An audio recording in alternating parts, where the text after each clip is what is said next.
Today I'll be speaking to Andrew Hine, UK Head of Healthcare at kpmg, about the efficiency challenge facing the NHS. In a wide-ranging interview, we discussed the implications of delivering £15 to £20 billion of efficiencies over the next 4 years for both commissioners and healthcare providers.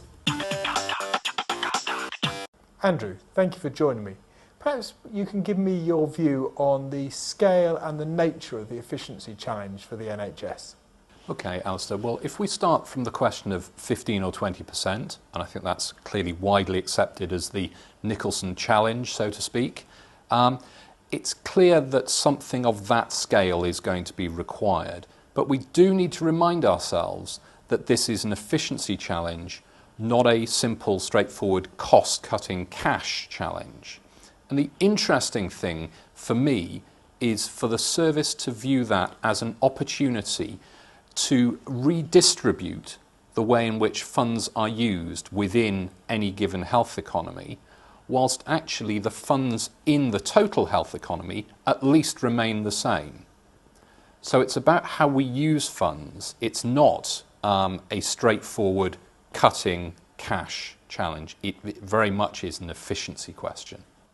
And what would you define as the difference between an efficiency approach and a cost-cutting approach? And how do you think NHS trusts are following an efficiency approach as opposed to a cost-cutting approach? Okay, the key question for me is whether we view this at the level of the individual organisation or whether we view this at the level of the health economy, to coin a phrase. And the resources that are flowing into any given health economy or PCT area broadly will be, at least in cash terms, the same going forward. There are inflation pressures that mean in real terms there may be a reduction. But the question is how the different parts of the system come together to use those resources in a different way, because the totality of the resource will be at least the same. An individual organisation may need to give things up, may need to become more efficient, and its budget might go down.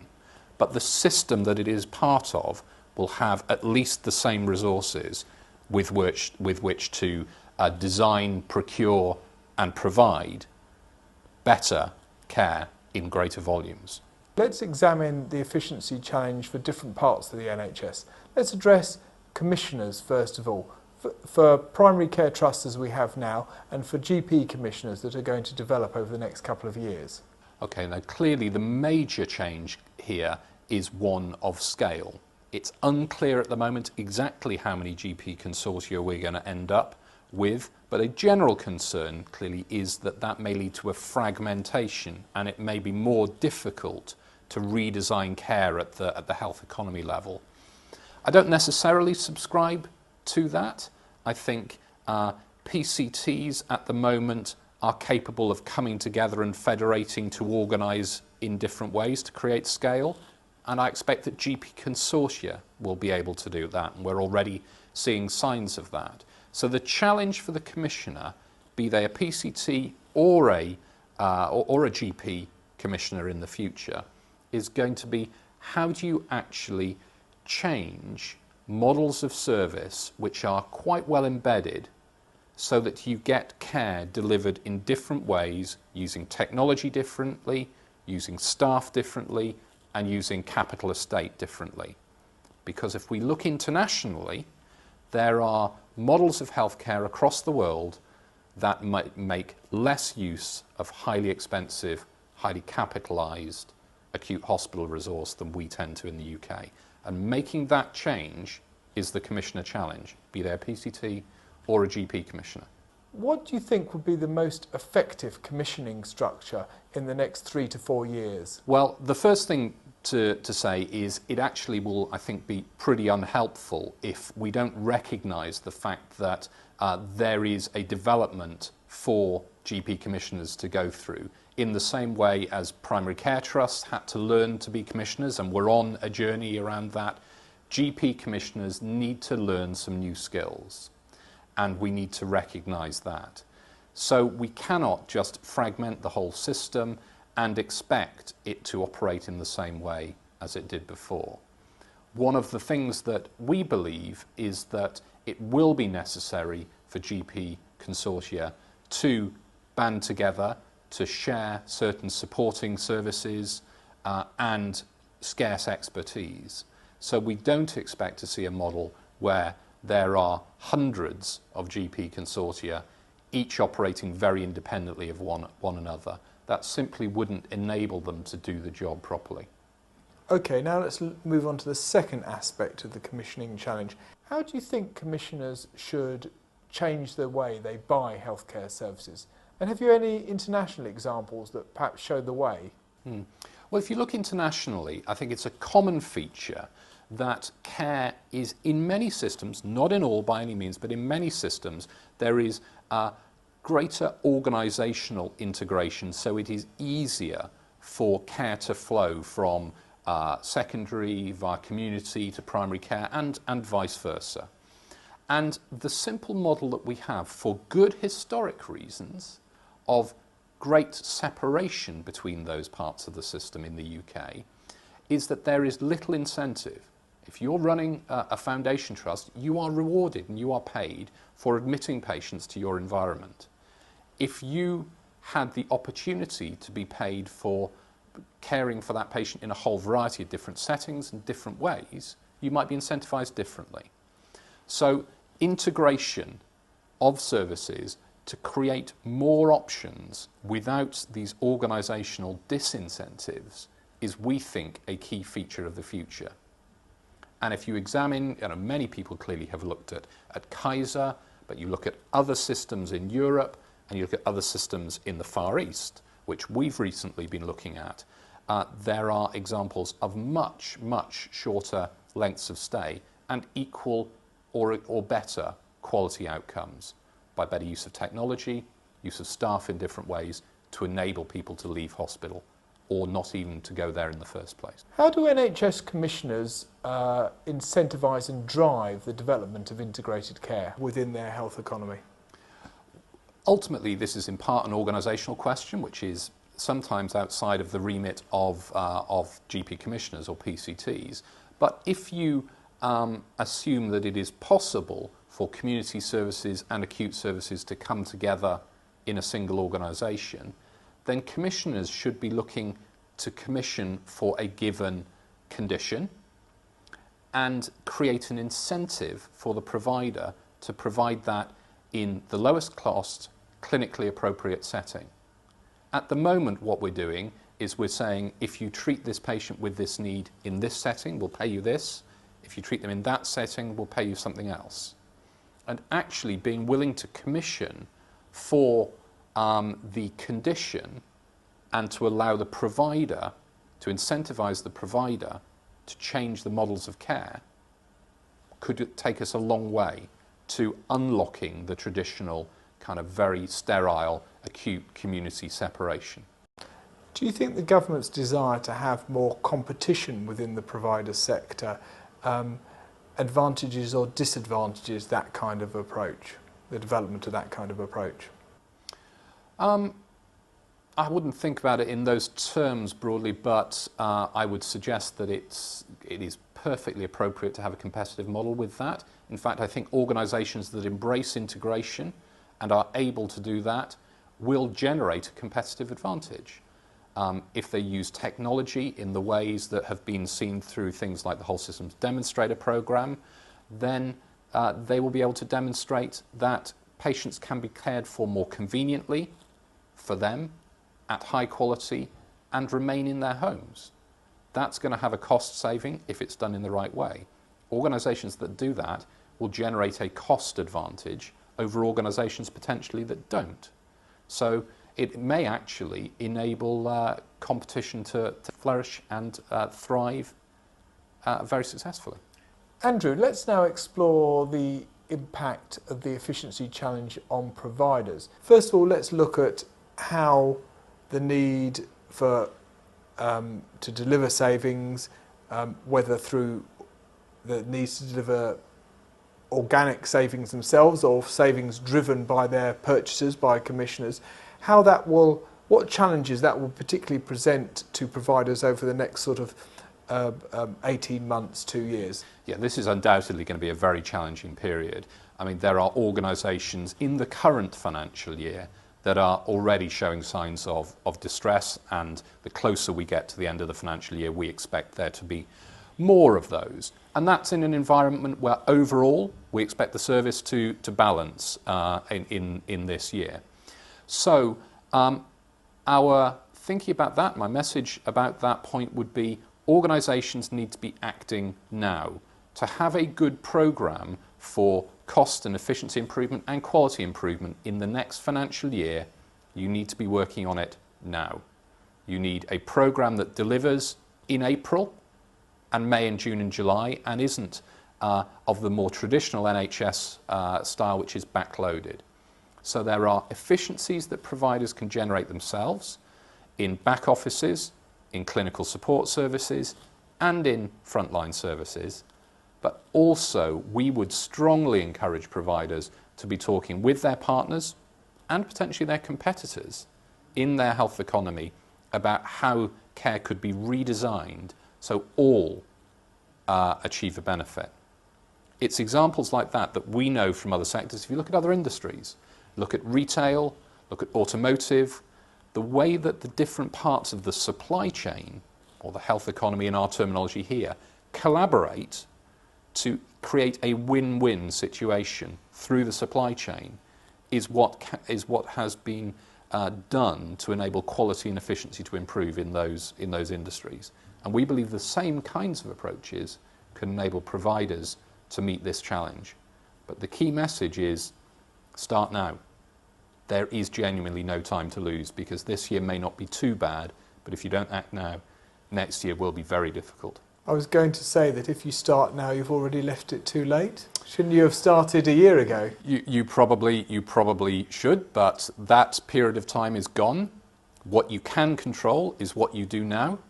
There's no point kind of crying over spilt milk. Perhaps you should have started, but you can start now. There is time now to develop a good programme leading into next financial year.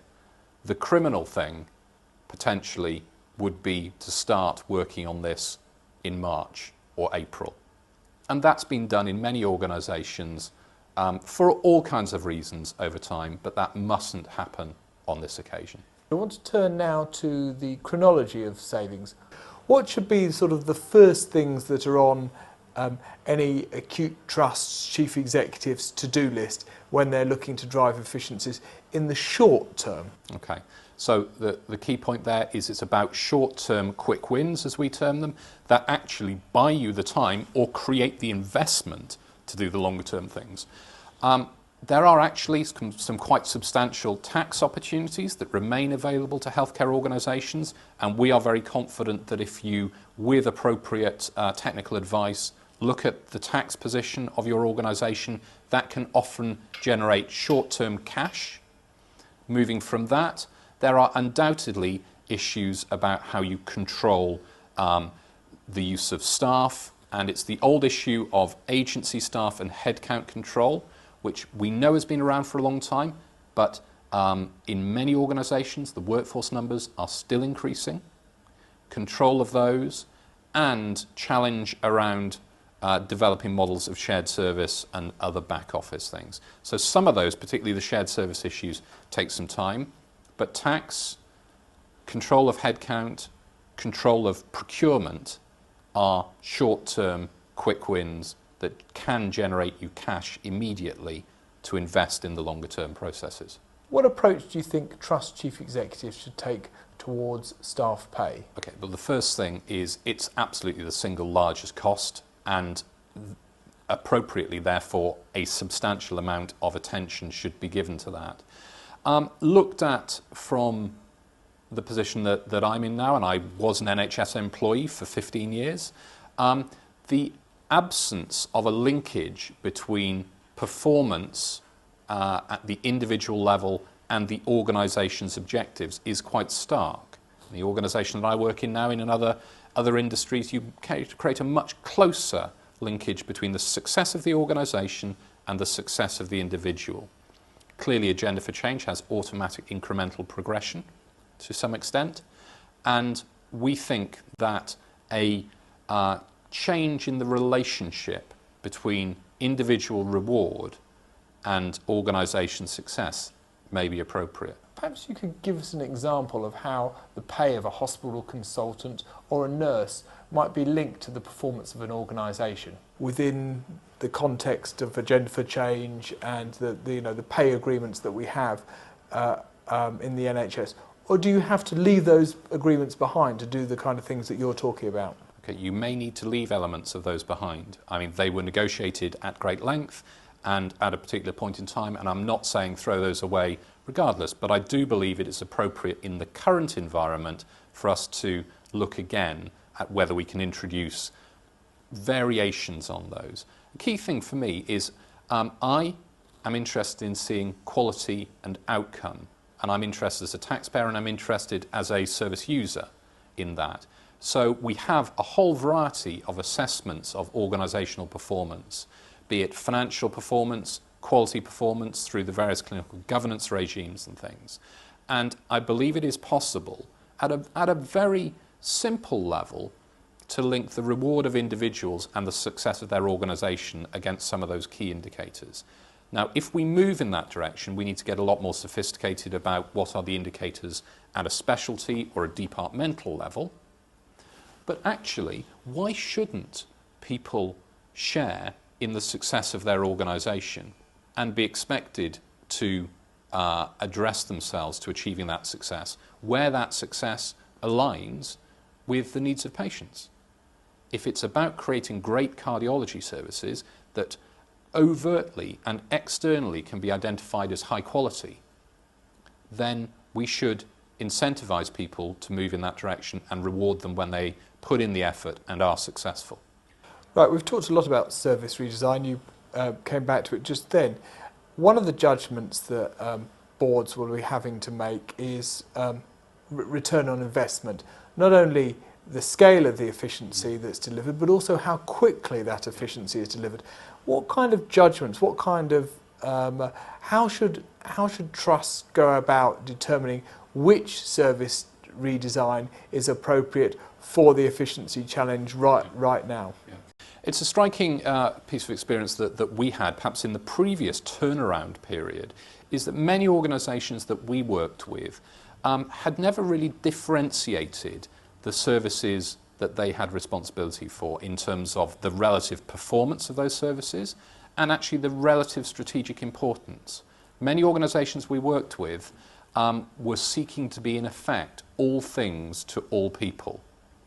What we would encourage boards to do is think about what are the services that your organisation does excel at or should excel at, and focus your attention on both the quality and the efficiency agenda around those. Not try and do things in a completely undifferentiated way. Because if you try and eat the elephant in one go, then you're going to find that very difficult. The need is to prioritise onto the agendas, onto the services that are most important to you. And even our largest and most complex teaching hospitals ought to have, and do increasingly have, but ought to have, a range of priority between the services that they are absolutely leading at and they intend to remain leading at, and those that they want to be provide a good general service for their local population. That differentiation is really important to having a good strategic drive around quality and efficiency. What sort of things should trust boards look for when they're setting up shared services? Okay, clarity around contractual relationship. You have to become a good manager, a good specifier and a good manager of that contractual relationship to get the benefit. You do not have to control every element, in effect, of your supply chain in order to get quality and efficiency. Look at other sectors, all other parts of industry and the supply and the supplier side, the service sector, they quite routinely manage their supply chain in this way.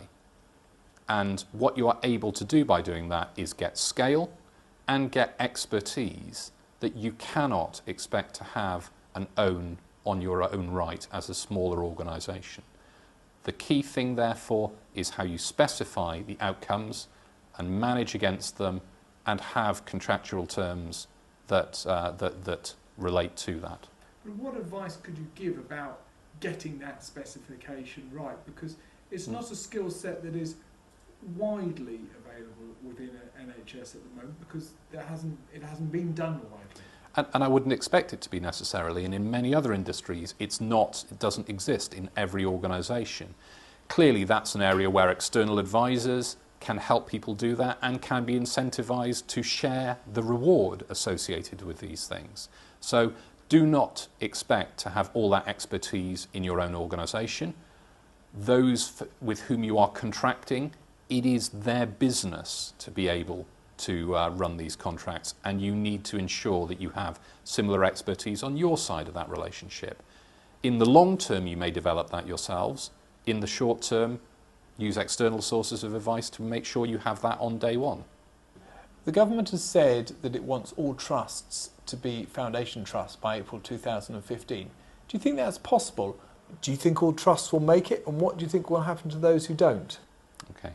In terms of the question about will all make it, it is getting an increasingly challenging hurdle to pass, and quite rightly so. In the current environment of economic uncertainty, the tests that Monitor is rightly applying are pretty searching.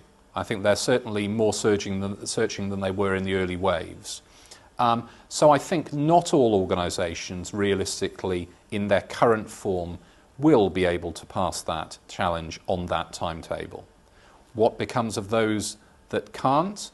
Then I think realistically we are looking at models of merger, of acquisition, or indeed, as the East England SHA is doing at the moment in relation to Hinchingbrook, looking at a completely different commercial model for that. So we need to be creative. Question about merger and acquisition will be, if these organisations are very difficult to take to foundation status, what is the incentive for acquiring or partner organisations to engage with them? That is a difficult question which you can only answer on a case-by-case basis. Let's look now at board governance. We've seen the governance challenge in the NHS change quite significantly over the last 10 years. What are the implications for board governance from the efficiency challenge? The key thing, I think, is about the information that boards see. In the time that I was on a number of boards in the NHS, actually the quality of information that boards saw on efficiency, on relative efficiency, was actually pretty poor in many cases. So whilst boards were seeking to do the best job they could, they didn't have all the business information necessary to do that. Now that's better than it was, but still the premium needs to be not on how are we doing type information, but how are we doing relative to our peers, and how are we doing relative to where we could be? Because that will lead you, boards, to ask the question. Now, the other issue about governance and efficiency is going to be in the change from PCTs to practice-based commissioners. And that is a complex governance challenge as we transition from one model to another. And there is clearly a risk of a weakening governance position in that transition. I believe it is really important that PCTs understand and focus on the really critical legacy challenge that they have about handing over into practice-based commissioning organisations a well-governed organisation and starting to manage that transition now. Unfortunately, that's all we've got time for. Andrew, thank you very much. Thank you.